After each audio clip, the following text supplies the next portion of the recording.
Super শপে polythene নিষিদ্ধ করা সম্ভব হলেও সর্বত্র এর ব্যবহার বন্ধ করা কঠিন হবে বলে মনে করেন ক্রেতা বিক্রেতারা। বলেন, পাট কিংবা কাপড়ের ব্যাগে সব ধরনের পণ্য পরিবহন সম্ভব নয়।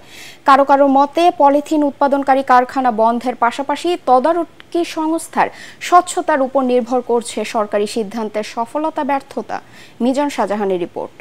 আগুনের বাজার করার সময় পরিবেশ বান্ধব ব্যাগ নিয়ে আসুন অথবা 1 অক্টোবর থেকে সুপার শপে নিষিদ্ধ করা হয়েছে পলিথিনের ব্যবহার। সরকারি নির্দেশনা অনুযায়ী তারা পলিথিনের বিকল্প হিসাবে পাট ও কাপড়ের ব্যাগ সরবরাহ করছে।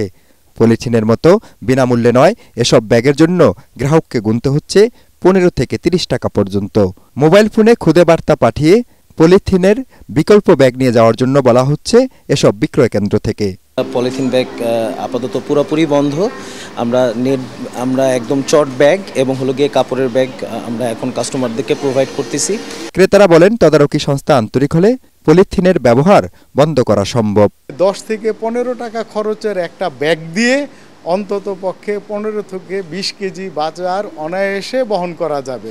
আগামী 1 নভেম্বর থেকে সর্বত্র এর ব্যবহার নিষিদ্ধের পাশাপাশি উৎপাদনকারী কারখানা বন্ধে অভিযানে নামবে মন্ত্রণালয়। সুপার শপে পলিব্যাগ নিষিদ্ধের বিষয়টিকে স্বাগত জানিয়েছেন ক্রেতারা। তারা বলছেন, যখন 10 টাকার চা পার্সেল করতে পলিব্যাগের ব্যবহার হয়, তখন কিভাবে সর্বক্ষেত্রে এই পলিথিনের ব্যবহার বন্ধ হবে সেটিই দেখার বিষয়।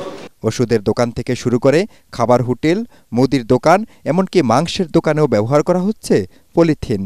আমাদের যেমন পলিথিনের মধ্যে ডাল দিতে হয়, ভাজি দিতে হয়, হালুয়া দিতে হয়, সবজি দিতে হয়, পাতলা ডাল দিতে হয়, আমরা পলিথিনে দেই। তো এটার জন্য একটা বিকল্প বুদ্ধি সরকারের করা উচিত।